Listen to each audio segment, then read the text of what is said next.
Fala galera, tudo bem? Continuando aqui a nossa aula sobre geografia do Brasil, hoje a gente vai trabalhar sobre hidrografia brasileira. Quando nós falamos da hidrografia do Brasil, a gente tem que lembrar inicialmente dessas informações aqui. Nós somos pobres em lagos naturais, mas possuímos uma grande quantidade de lagos artificiais. Os lagos naturais, geralmente as regiões ricas em lagos naturais, são aquelas regiões onde ocorrem ou ocorreram glaciações, onde você teve o degelo também de áreas montanhosas, cobertas de neve, que acabaram formando os chamados fiordes, as áreas de recorte de relevo originárias a partir do derretimento da neve e a formação dessas grandes áreas de lagos, como acontece, por exemplo, no nordeste dos Estados Unidos e no sudeste do Canadá, na chamada região dos Grandes Lagos. No Brasil, nós somos pobres em lagos naturais, mas possuímos duas regiões dentro do território brasileiro que possuem uma grande quantidade desses lagos naturais. É a área do Pantanal e a área da Baixada Maranhense. No entanto, nós temos um grande número de lagos artificiais, que são chamados também de lagos de barragem. São aqueles lagos que vão surgir a partir do represamento da água dos rios, para poder construir ali as usinas hidrelétricas. A grande quantidade de lagos artificiais ou lagos de barragem que existem no Brasil acaba estando relacionada à nossa matriz energética. A nossa matriz energética são as usinas hidrelétricas. E como nós possuímos uma grande quantidade de usinas hidrelétricas, porque a nossa matriz energética é a hidroeletricidade, o que é que acaba acontecendo? Você tem o represamento da água dos rios para a construção dessas barragens e dessas usinas hidrelétricas, principalmente nas áreas de quedas d'água em cursos de rios encachoeirados, os chamados rios de barragem, certo? No caso do Brasil, nós possuímos uma grande quantidade de rios, tá? Os nossos rios são rios volumosos, são rios que possuem uma grande quantidade de água, porque são rios abastecidos principalmente pela água da chuva. E nós já vimos que dentro da climatologia brasileira, nós temos um clima quente e úmido. Uma grande quantidade de umidade, uma grande quantidade de chuva e essa água da chuva abastecendo esses nossos rios. Quando você fala de um rio, você tem que lembrar que esse rio é formado por três partes. A montante, ou curso superior, jusante, ou curso inferior, e o chamado curso médio. A região onde o rio nasce pode ser chamada montante, cabeceira ou nascente. A área onde o rio termina, jusante ou foz. Essa área da nascente, que geralmente é a área mais alta, você vai ter um grande trabalho de erosão. Um grande trabalho de erosão, desgaste. Os sedimentos são arrancados dessa área mais alta e são transportados ao longo do curso do rio. Os sedimentos são transportados ao longo do curso do rio. A área de maior transporte de sedimentos é no chamado curso médio dos rios. Então, curso superior montante, você tem a erosão. No curso médio, você tem o transporte desses sedimentos. Você tem o transporte desses sedimentos. E na foz do rio ou jusante, você tem o trabalho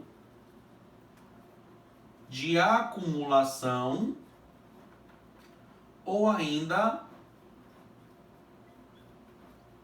deposição desses sedimentos. O que é arrancado da área mais alta é transportado no curso médio e é acumulado na foz ou na jusante, onde você tem a formação das faixas de praia e das áreas de dunas, certo?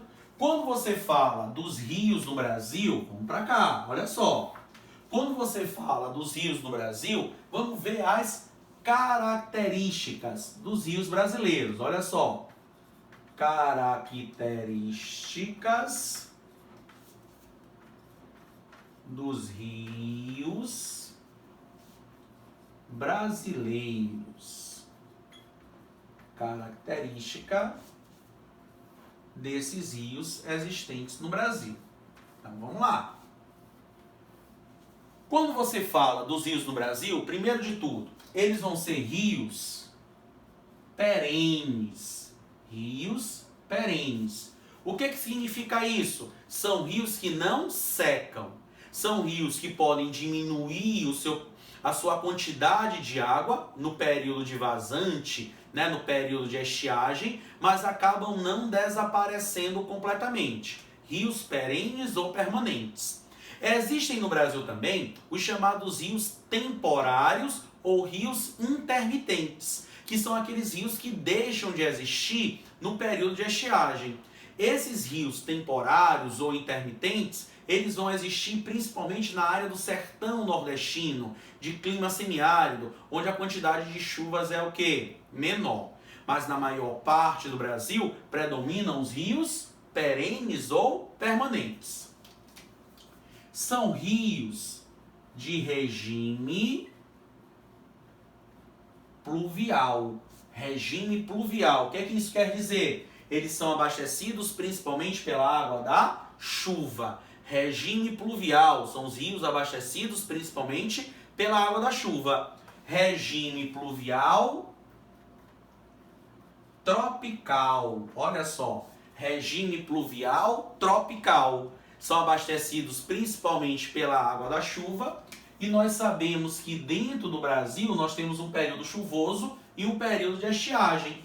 Então nós temos, durante o período chuvoso, nós temos a cheia desses rios. E nós vamos ter o período de estiagem, que seria a vazante desses rios. Período chuvoso, cheia dos rios. Período de estiagem seria a vazante. Regime pluvial, abastecido principalmente pela água da chuva. Do tipo tropical, obedecendo aí essa questão do período chuvoso e do período de estiagem, certo?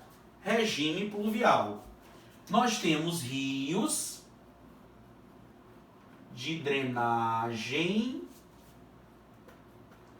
exorreica.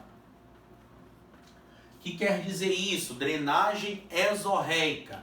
Quer dizer que os rios vão nascer dentro do continente e correr para fora. De dentro para fora. Os rios no Brasil, na sua maioria, nascem dentro do território brasileiro e correm para desaguar no Oceano Atlântico. São rios da chamada vertente atlântica, certo? Vertente atlântica.